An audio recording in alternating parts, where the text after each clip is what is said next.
Destroyer's angle at the bow now, 0. Bearing. Down the throat. It's a bow shot.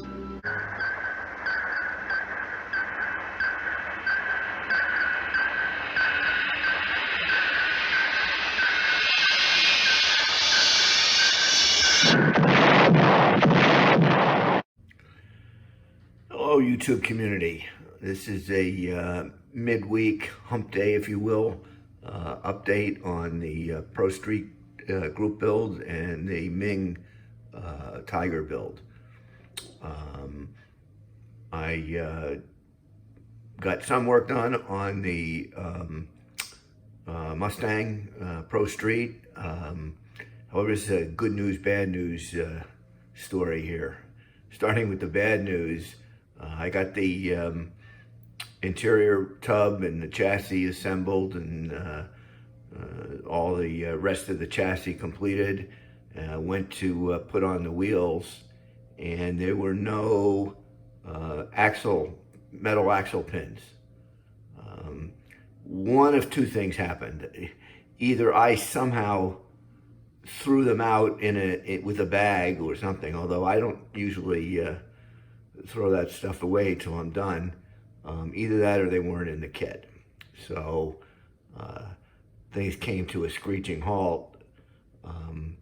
Went on YouTube and I did find a part slot that contained the pins. Bid on it and won the auction. And now a little more bad news is it won't get here till the beginning of October. So I'm going to be a little late in responding. Until then, I'll continue to work on the body, do the assembly of the various accessory pieces and decals and clear coat it. I have decided again, as I said last week, or whenever it was, last Friday, I guess, I'm putting the accent on street rather than pro, and I decided to leave off the spoiler. I didn't really like the way it looked anyway, and I probably won't use the big decals. I may go looking around to see what other decals I can find now that I've got a little bit of time waiting for the axle pins.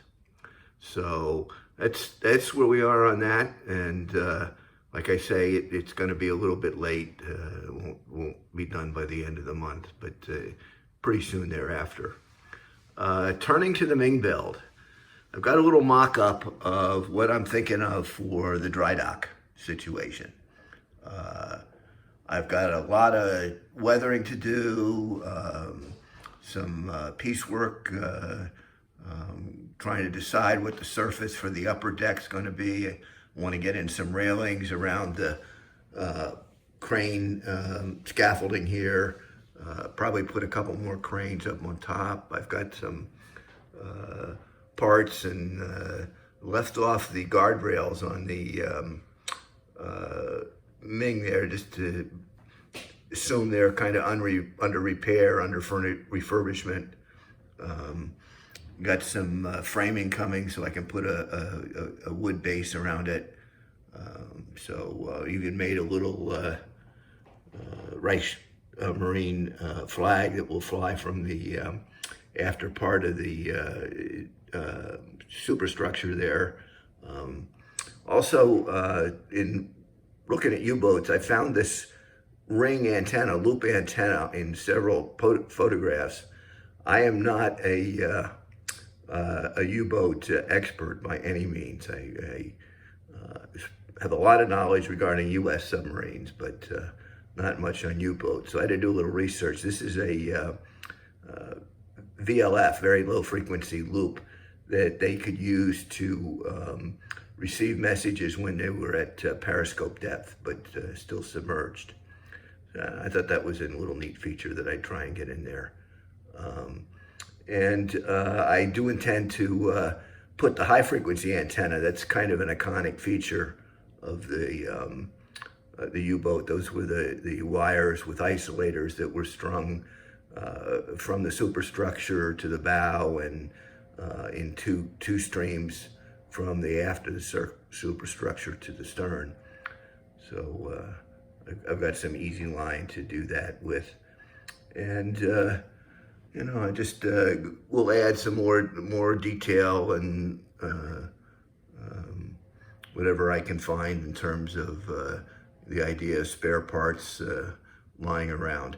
Now, I should say that this was not my original idea. In researching U-boats in dry dock, I came across the fly hook 1/700 scale U-boat in dry dock kit, and I'm using that as a template. So, like I say, it's not been original, and you can look up that kit if you want. It's an interesting kit, but after the 48-hour group build, I'm not going to be building the 700 scale for quite a while.